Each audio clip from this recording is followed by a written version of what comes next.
యువకులు road safety నిబంధనలను పాటించాలని మంత్రి పొన్నం ప్రభాకర్ అన్నారు. ప్రజాపాలన ప్రగతి ప్రణాళిక 99 రోజుల కార్యాచరణపై కరీంనగర్ జిల్లా సైదాపూర్ మండల సర్పంచ్ పంచాయతీ సెక్రటేరియట్లతో సన్నాహక సమావేశం నిర్వహించారు. యువత చెడు అలవాట్లకు దూరంగా ఉండే విధంగా చర్యలు తీసుకోవాలని చెప్పారు.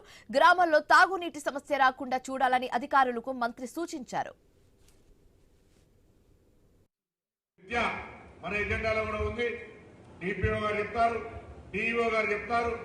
దాని తర్వాత మీ పాఠశాలలల్లో స్కూల్ డ్రాప్ అవుట్స్ కానీ ఎక్కడెక్కడైతే పిల్లలు స్కూల్ పోకుండా ఉన్నారో దయచేసి అందరినీ మీ గ్రామంలో ఉన్నటువంటి ప్రభుత్వ పాఠశాలకు తీసుకురండి. ప్రభుత్వ పాఠశాల బాగు చేయడానికి నేనుగా ఏం చేయాలి, మీరేం చేయాలి, టీచర్ల కొరత ఉందా, ఆ గ్రామాన్ని ఆదర్శంగా ప్రభుత్వ పాఠశాలలలో పిల్లలు చేర్చే విధంగా మనం కలిసి ఏ విధంగా చేద్దామో ఆలోచన చేద్దామనే మాట కూడా కోరుతా ఉన్నాం. అందరినీ కూడా పిల్లల్ని స్పోర్ట్స్ పట్ల గ్రామీణ క్రీడల పట్ల కూడా ఎంకరేజ్ చేసే విధంగా ఉన్నటువంటి స్కూల్లో ఉన్నటువంటి పీటీ టీచర్లతో ప్రజలందరికీ అవగాహన కల్పించే ఆరోగ్యం పట్ల ఆ క్రీడల పట్ల కూడా కార్యక్రమం తీసుకుందామనే మాట మనం చేస్తా ఉన్నాం. విద్య మన ఎజెండాలో కూడా ఉంది.